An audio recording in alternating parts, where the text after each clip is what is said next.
Assalamualaikum warahmatullahi wabarakatuh. Mohon izin menyampaikan tanggapan refleksi kritis pemikiran Ki Hajar Dewantara tentang pendidikan. Perkenalkan, nama saya Abdullah Afif, CKP dari SMPN 1 Kuripan Kabupaten Probolinggo.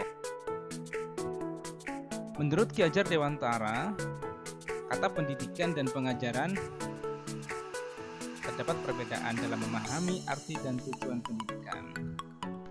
Pengajaran menurut beliau adalah bagian dari pendidikan.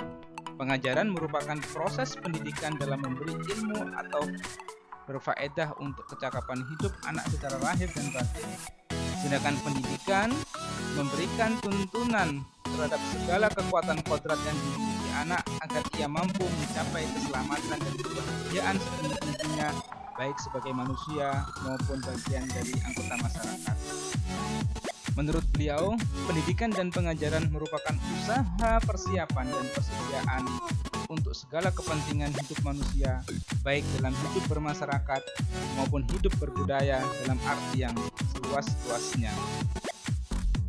Adapun tujuan pendidikan menurut beliau yakni menuntun segala kodrat yang ada pada anak-anak agar mereka dapat mencapai keselamatan dan kebahagiaan yang setinggi-tingginya, baik sebagai manusia maupun sebagai anggota masyarakat.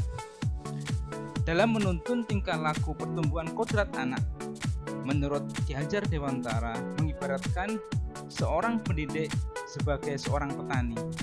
Bagaimana anak-anak itu ibarat biji yang ditabur di dalam kebun-kebun, yang kemudian dirawat hingga subur-subur dan mereka akan berbuah dan mencapai tumbuh dengan optimal.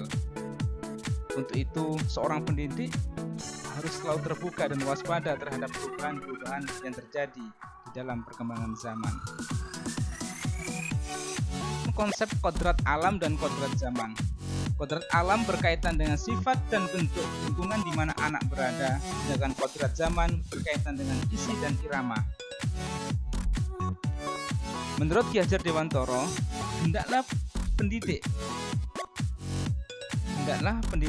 sebagai anak-anak sejatinya harus melihat kodrat diri anak-anak dengan selalu berhubungan dengan kodrat zaman, sehingga mendidik itu harus sesuai dengan zamannya.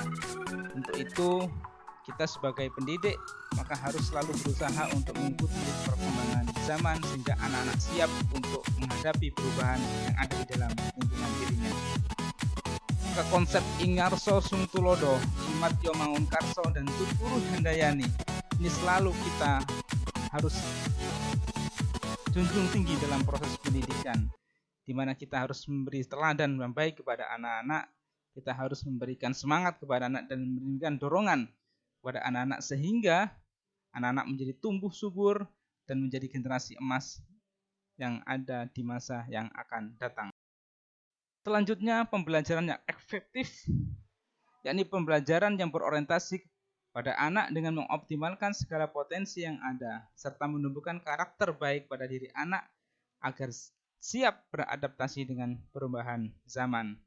Artinya bahwa konsep pendidikan yang diajarkan Ki Hajar Dewantara ini sangat tepat sekali karena berkaitan dengan mempersiapkan generasi yang siap untuk menghadapi perubahan zaman.